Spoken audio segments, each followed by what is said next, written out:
My name's Tom. I am a third-year music student at Trinity College at the University of Cambridge. I am just recording a video for you guys to explain my experiences at Cambridge and also to give you some advice about applying, what you can do to prepare, and also things you can think about when choosing between Oxford and Cambridge. So, I left Eltham back in, July 2017, which feels a very long time ago. A lot has happened since. As you can probably tell, and it is quite obvious, I'm recording this from lockdown. We should be in Easter term at the moment, with the libraries full and everyone preparing for exams, and in my case, for my finals. Unfortunately, that is not the case. We were sent home with about 2 days' notice, so we had to pack up in 2 days because the university shut down in the same way that schools did. So now all of the assessments are online. I am writing my dissertation, I am preparing for papers, all at home, and it's a very, very strange experience. However, things are still motoring forward, and I have 6 papers to revise for. So this is the thing. When you go to Cambridge, you will still have paper choices. And I had the complete choice in my final year compared to other subjects where you don't have full choice. And that's something that's quite unique about music. So it's worthwhile looking into the different faculties and how they treat exams. However, what's really cool is the variety of papers I get to do. Because one of the big things I'd say about university compared to school is that at university you are studying with A, the best people, but B, who study wacky things that you get to learn about from, as I say, the best people. So, for example, as a music student, you might expect me to be studying things like Beethoven, Bach, Mozart, the great composers, and not really touch much else. My degree has actually taken me into some really cool and quite funky areas. So, for example, my papers this year have included Tudor composers, so looking at the Reformation and the politics of music in the Reformation, which you could say is quite traditional still, but still interesting and a bit outside the box. But where it gets wacky is when I get to study things like the aesthetics of film music from 1895 to the modern day, looking at scores of Hans Zimmer. Looking at British popular music from the 1960s to the modern day. So looking at everything from notions of sexuality in Mika songs to the politics of the 70s and punk movements like the Sex Pistols. Then I've also done a paper called Decolonizing the Ear. And decolonizing papers in general, and if you study humanities subjects, you will probably get an opportunity to study one of these. They are all about analysing the way that we study our subjects and not necessarily looking at them from a Eurocentric or a white-centric lens. So it's looking at, say, for example, in music, the motions and movements of jazz in the latter half of the 20th century in America.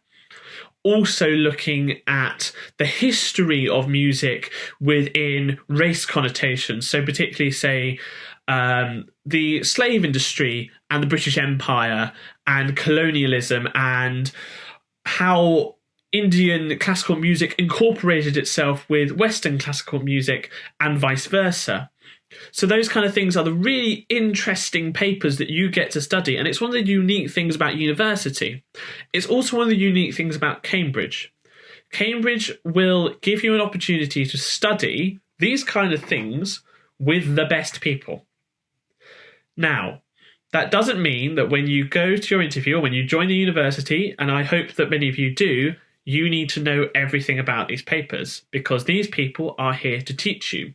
What they are looking for are excited people who know some stuff but are excited to learn more and are engaged and willing to push themselves further than ever before. So in order for them to do that, they have very, very, very short terms, 8 weeks, which is not very long compared to school or other universities, and they have to fit in a lot of stuff. So for me, my average week would be, say, 3 to 4 lectures, normally ranging from an hour to 2 hours, and those are normally in the morning. And then I would have 2 to 3 supervisions. Now, supervisions, or as they're known in Oxford, tutorials, are the really unique thing about Cambridge and Oxford teaching. They are one-on-one or small group sort of sessions where you will bounce around ideas that you have written about in an essay in preparation for that supervision. So, for example, I had a supervision via Skype yesterday where we were talking about notions of resistance and how we understand resistance in a musical sense, and not just, say, for example, where someone has said that their music is resisting something, but also where people have taken music and argued that it is resisting. So it's these notions, these sort of philosophical notions that exist in the humanities. Scientists, you don't get away from it either. There are philosophy papers of science, but it's those kind of things, arguing about these big ideas, whether they be scientific or humanities based. That is what you will do in those kind of sessions. Scientists as well, I'm sorry to bash scientists, but you do have a longer week than the humanities students. You have 6-day weeks compared to 5-day weeks for humanities students. So you will have lectures Monday to Saturday. You will also have labs in the afternoon. So that's one thing to look at, actually. See what the differences are in a course structure and how the course is taught between Oxford and Cambridge to see what would suit you best. However, humanities students, just because you've got a shorter week and you're being faculty less, doesn't mean that you're free and able to go and party. The one thing that is huge at Cambridge and Oxford is just the sheer weight of reading that you have to do.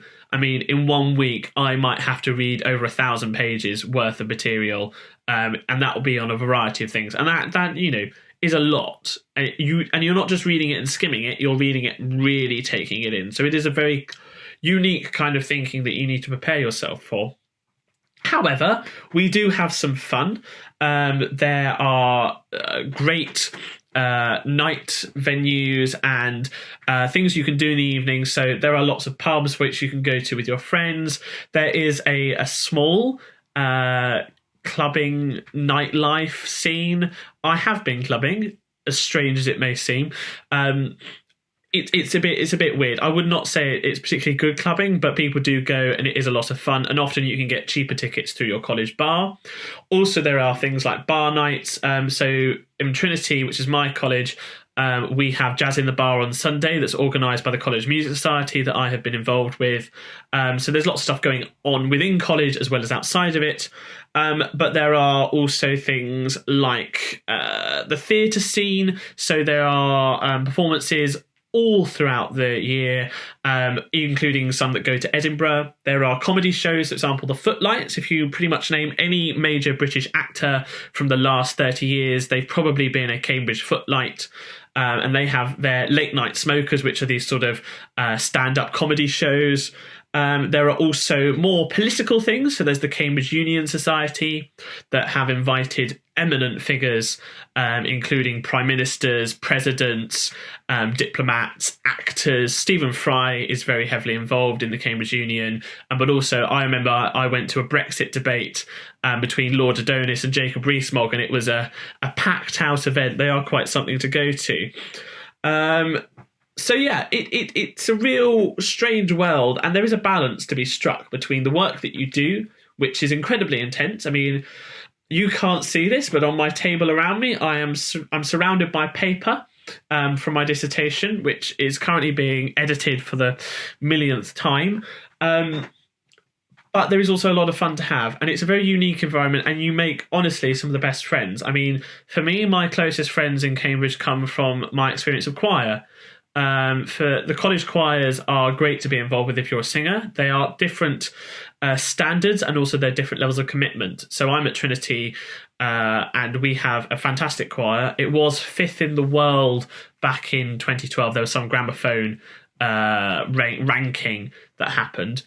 But that choir is, whilst we only do 3 evensongs a week compared to Kings and Johns who do 7 services a week, we have a lot of external stuff. So we do 2 recording sessions a year. We go touring at least once a year. So really do look at the commitment of choirs, but also sporting clubs. Because, for example, if you're in the Cambridge Rowing Club, and if you've watched the boat race, that's those guys are the rowers.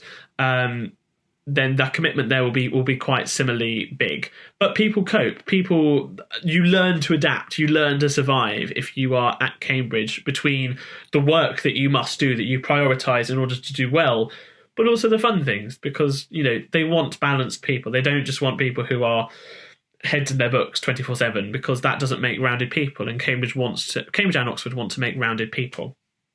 So, on to my advice, I guess. You have got a golden opportunity to research.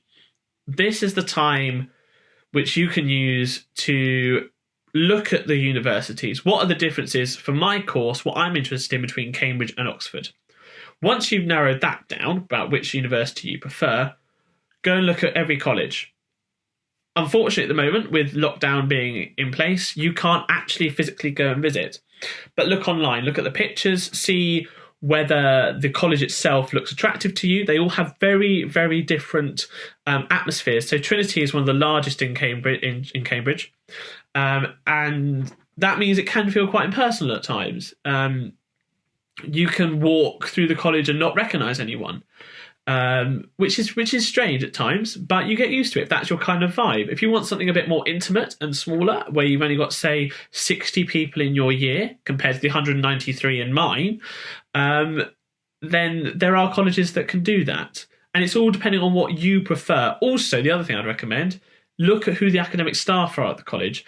Do they do things in their own research that would interest you, that you think you might do, say, later on in your own undergraduate degree, or even further down the line for masters and PhD, if that takes your fancy? And then above and beyond that, once you have really narrowed down, this is the college I want to go to, this is the subject I want to study, then you need to start reading, getting your head around the subject, particularly if it's something you haven't studied, like, say, law. Because for the interviews, you've got to go in not knowing everything, but certainly aware of the topic, aware of the subject, what is currently going on, what is currently being discussed, what are you interested in this realm of this topic that is being studied. Say, for example, if you were applying for history, if you have a real interest in, the councils of Trent, in the Counter-Reformation in Rome in the 16th century and 17th century, then you need to really investigate that and look at it and put it in your personal statement, but make sure you know what's in your personal statement and have backup information that you can argue with your interviewer. Also, on that note, when I say argue, I do not mean shout at them. I mean present your point with academic evidence. An argument in an academic sense is a very strange term. It certainly does not mean shouting. It means this sort of rebuttal and give and take of saying something, proving it, someone then countering it, and then understanding that counter, and then returning another idea. It's a very unique thing, and they don't expect you to be perfect at it. All I would say is don't shout at your interviewer. You're not going to get anywhere by doing that, obviously, but just having that knowledge will support your argument that you're presenting. But more importantly than anything, you don't need to stress with your interview.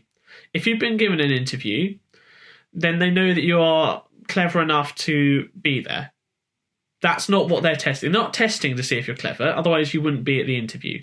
What they are testing is whether you think in the way that they want you to think, or that they can mould you to think in this sort of outside the box perspective. But then even further to that, what they want to see is whether you can present that in the sort of scenario that you're going to be taught in. Because if you're not good at dealing with one-on-one or one-on-3 supervision classes, then Cambridge and Oxford isn't going to be for you. And that's another thing. There is no harm if Cambridge and Oxford isn't for you. There are so many fantastic universities. Friends of mine from my year at Eltham have gone on to have really successful careers at university, at Lancaster, at Exeter, at York, at Durham, at Bristol, and they've had a fantastic time. Just because you don't get into Oxbridge doesn't mean that your life is over. There are so many opportunities and that might suit you better, and the university will know whether you are suited to this kind of one-on-one, quite intense teaching style. And don't see it as a problem if you don't get in, because it just means that you'll go somewhere else and still achieve fantastic things and get a great degree and be really successful. But at the end of the day, when you're in an interview, you want to express your love of the subject, which must come from a dedication to it that you can really hone and refine now in this long time that we have where we're stuck at home, and you've got the internet at your disposal where you can read so much about your subject. Go on things like JSTOR, go on things like Google Scholar, and research your topic area so that you are really well prepared when you're writing your personal statement, but then also when you get to the interview in December. Hopefully they will happen at that point face-to-face and not over the internet. Let's hope that we get out of the lockdown. But more than anything, you need to show that you want to be there, that you have a passion to be at Oxford and Cambridge, that you have a passion for your subject, and that you have a passion to study it for 3 years in undergraduate. So that is pretty much all I have to say. All I will say is it's a blast. I've had a fantastic 3 years. I have done so many random and wonderful things in my academic life at Cambridge. I'm now writing my second dissertation in my time here. So I wrote one last year, and as I said, I'm writing one this year. Last year I wrote about the links between theology and music in John Taverner's incredible 8-hour work, The Veil of the Temple.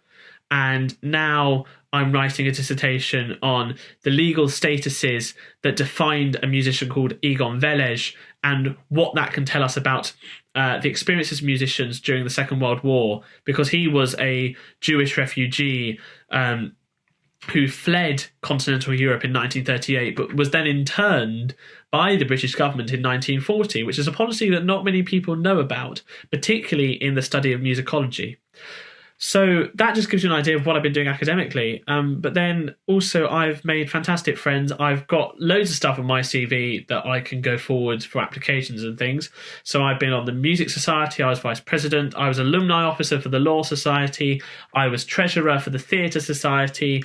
I was a debating deputy for the Cambridge Union. And I've been a chapel warden. I've been involved in so much. It's been a life-changing experience. I wouldn't change it for the world. I wouldn't change it at all. And so much so that it's given me the confidence to go forward in my life. I'm going on to do a master's next year, but at Queen Mary's University of London at the Centre for Commercial Law Studies. So I'm looking at going into the realm of intellectual property, looking at how the law impacts music, and that's where my degree has taken me. So it's really the start of a journey, and it's an exciting one. Do get in touch if you have any questions. I'm very willing to answer them, send them to Mrs. Badelow. She will pass them on to me, I'm sure. But I wish you the best of luck in this time of uncertainty, and hopefully see you soon. Thank you.